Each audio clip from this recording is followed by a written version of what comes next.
Okay, so I kind of come from a background where denial is at kind of like a normal default. So if I do that, you know, it's more of a coping mechanism than actually denial. So, I'm trying to work on that. But basically, I kind of wanted to just make this as I had just come back from a fashion show. And it was one that I had been able to do because the person that I had contacted had actually been looking for more models, which is something that I'm newer to. And so, you know, they did this really pretty silver eye makeup, which I really loved. That fit really nicely with the this black piece that I wore. Um, and yeah, it was really nice. And I hope that I can keep doing these things so I can get paid for it sooner than later, get the skills that I need, and you know, I have the goals that I'm not when it's I have goals with it, and so with those goals I have that it can be realized. But what I wanted to actually talk about today was really quickly. It's just I wanted to name an emotion that I felt, but I didn't have words for. And I think that it's really important. Not that I think that, but there is information. There you know, I don't I'm not gonna say data, but there's information that says like if you can name an emotion, then it dissipates the severity of it starts to dissipate within you.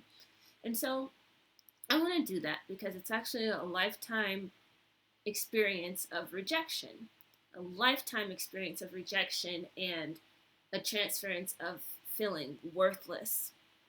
And an example of that is when I have come to the conclusion that, you know, I have the situation that I have and it hurts. It hurts kind of observing the generational trauma and learning really specific things that has transferred through the generations to get me to the point I'm a representative of that as well.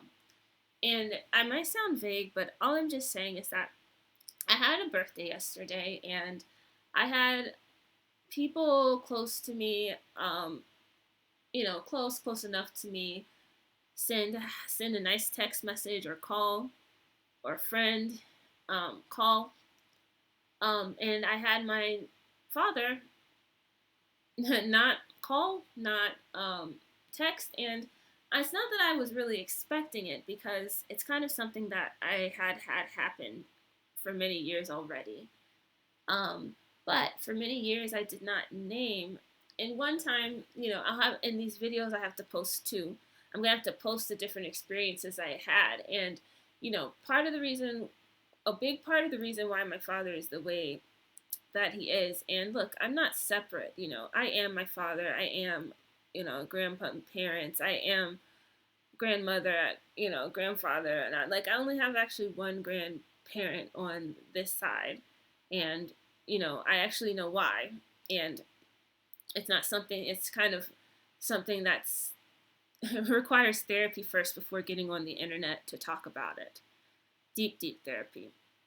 Um, but basically, it hurts when you have a parent not recognize the birth of their child, biological or otherwise.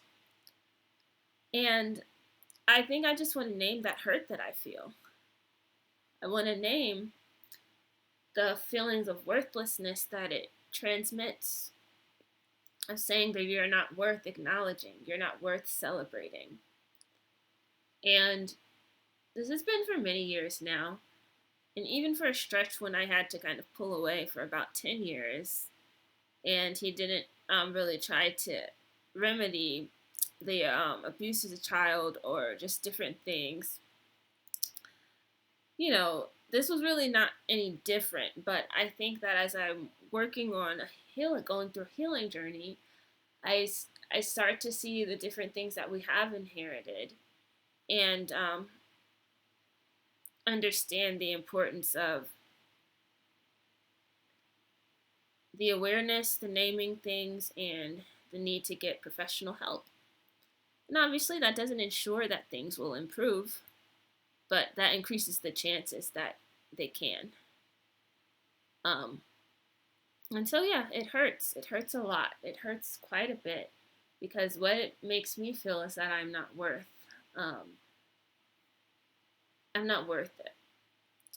And I think that it's powerful to feel the hurt of it because I think from there's a chance that it can be transformed and that I can end up seeing that the past traumas that were not really healed in my family line and traumas, so many times, especially, um, you know,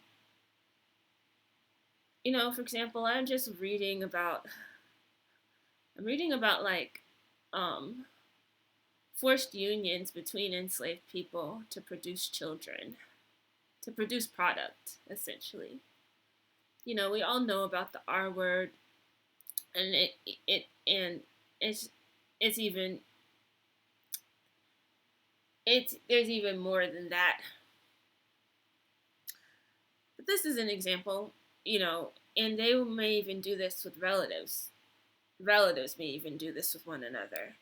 So imagine the amount of mental health problems that are persistent, that had never been diagnosed over the centuries, over the generations.